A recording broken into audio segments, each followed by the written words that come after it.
All right, everyone else in the waiting room has a name associated with them. I've got one that says Brown K14. Any idea who that might be? I think that's the worker on this case, Your Honor. On this case? Yes, from, I think, Wayne County. Okay. All right.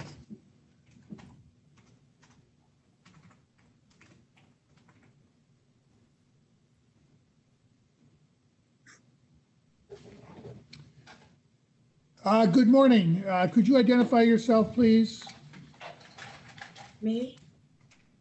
Yes. Hi, I'm Kenya Brown, Child Protective Services, Wayne County.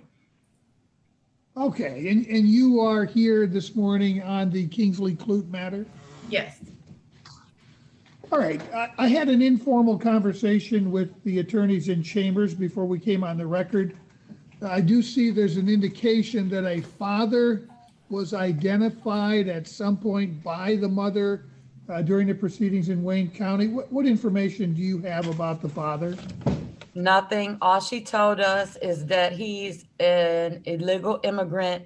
His name can't be on any legal documents. He lives somewhere in Jackson, but she didn't have his address. And the order indicated that his name, or I'm sorry, there was a handwritten change made to the petition that said his name was Raul Jackson. Is Jackson simply a reference to the fact that Raul lives in Jackson? Yes. Okay, we figured that out. All right, I guess we're just going to have to publish. Mom's not present for the hearing. Did you happen to have a phone number for her? I do. Hold on a second and I'll give it to you. I have to go in another screen, so hold on.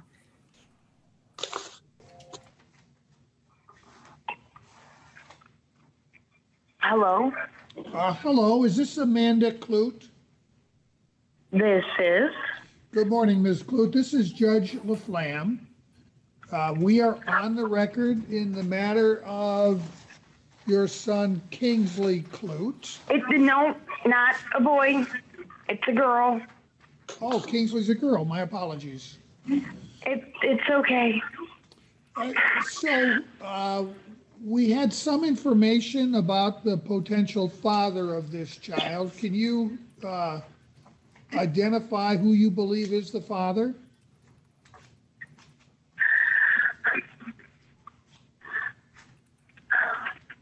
Raul? Raul. Do you know Raul's last name? Gomez. Do you know Mr. Gomez's address? I'd have to drive past his place and look at the numbers on the house, but it's on Stewart. And I don't think, I know he's the father. You're certain he is the father? 100%. Okay, does he know about Kingsley? Yes. Has he expressed any interest in obtaining custody of Kingsley? No, and I don't know if he actually could because he's an illegal immigrant. All right, well, he has rights. We need to be able to notify him. Would it be possible for you to drive by the house, get the address, and then provide that address to the worker so that we can provide him with notice and give him an opportunity to participate in the proceeding? Yeah, when I get back up to Michigan, right now I'm down in Indiana. I wanted to speak to you before, without CPS present. I can only speak to you on the record, ma'am. Oh, that's fine by me. I don't care if the message gets passed along to them. I just don't want them butting in, interrupting me. I don't want a lawyer.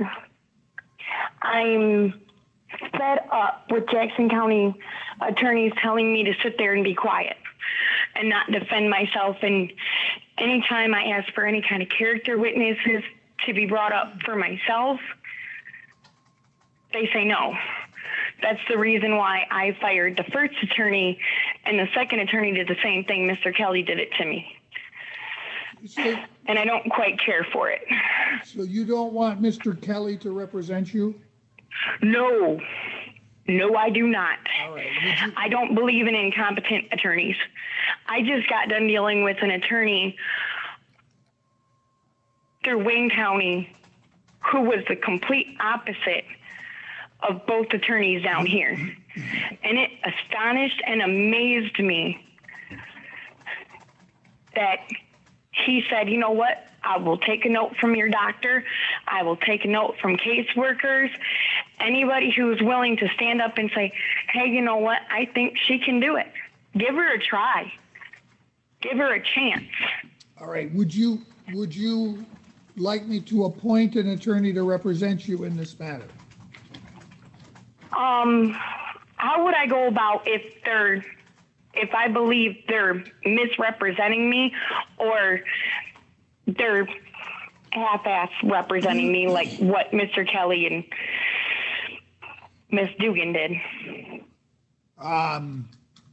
Whenever you are dissatisfied with your attorney, you can certainly bring that information to the attention of the court. That doesn't mean that I necessarily will appoint a new attorney for you, but I will certainly listen to your objection. We have an attorney available this morning. Excuse me, Ms. Rebecca McCluskey, who I can appoint to represent you.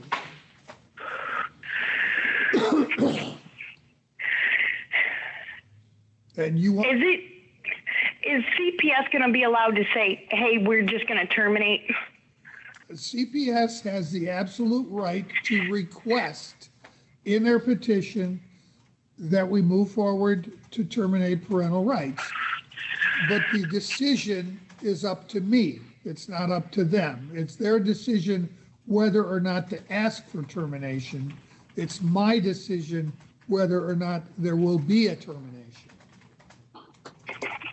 I don't, my doctor would prefer me to relinquish my rights, especially with it coming back down to Jackson, because he knows my history with CPS.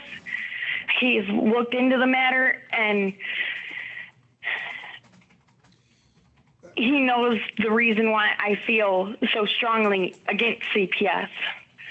Ma'am, at any point in the proceeding, you can request that I accept your release of parental rights. You don't have to ask for that today. You can ask for that at a future hearing. I'm not sure exactly. We need to try to get notice to Mr. Gomez so that his rights are protected, so that he has the ability to participate should he choose. He's not going to understand anything that's going on inside anything. Are you talking about a language barrier, or you're talking he simply doesn't understand the legalities involved? I don't think he's going to understand the legalities involved, and there's an extent of really, really tall barrier of language there. Well, if I had to learn to speak Spanish to be able to communicate with him. we have Spanish language interpreters that will participate in the proceeding to make sure that he understands what's going on. And I can, Now, if he gets custody of her, is he going to be allowed to take her down to Mexico? well, that's a complicated question, ma'am. It all depends on the status of your parental rights, which haven't been determined yet. Yes, ma'am, go ahead. Your Honor, there's two people that would like to come into the courtroom. They just sent me a message. Okay, who's that? They're the foster parents. What are their names? Miss Perry and Miss Stetson. Oh, so she's living with a couple of lesbians. All right, I'm gonna let you go because I don't want to hear anything from the foster parents. I don't like foster parents. I don't trust the state, and I don't trust justice. All right, I allowed Ms. Perry. It looks like there's someone else with her. I don't see anyone else signed in. Oh, okay, so they're both present. Good morning, Your Honor. Good morning.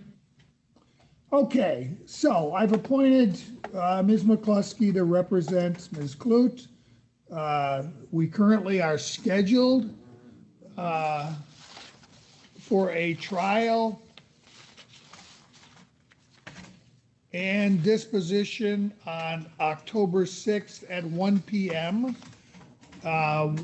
We'll keep that date on the calendar. However, if we have difficulty serving Mr. Gomez either personally or by publication, it's conceivable that that trial date might get adjourned.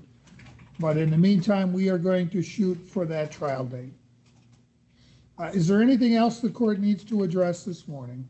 Yes, Judge, I just received an email regarding medical authorization for Kingsley. It appears that Kingsley, I'm looking at a letter from a doctor. Kingsley never received a birth dose of hepatitis B, and it puts her at some severe risk for getting that disease. There may be, she also needs some additional testing because of the lack of prenatal care. And Ms. Clute has been difficult to track down. The court's well aware of the history, and I think probably the direction this is headed. So I would request that the agency be allowed to sign authorizations for Kingsley. I can prepare a separate order if the court wants. Yeah, I'll sign that order. Ms. Clute, certainly it would be first incumbent upon you. Are you still there? Oh, she must have hung up. She said she was going to leave, so apparently that's what's happened. I will sign that order. Okay. Thank you, Your Honor. Yeah, anything else that we need to deal with this morning? Okay, very well. We'll see you back here on the 6th. In the meantime, we will make efforts to get Mr. Gomez served. She says he lives on Stewart Street. Is it Ms. Brown? Yes. Would you mind calling her back and see if you can get any more information about the address on Stewart Street? I will call her, Your Honor, but she doesn't talk to me at all, period. But I will call her. She indicated she would not know unless she drove by Stewart Street, and she's in Indiana right now. I did hear that, but I hope maybe someone could probe. Ms. McCluskey, let me give you her phone number. Thank you, Your Honor. It's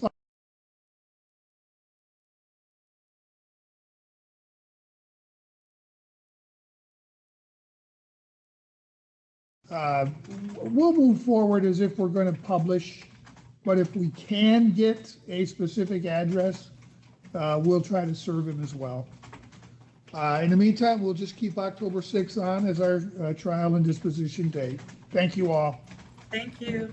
Thank you, Your Honor.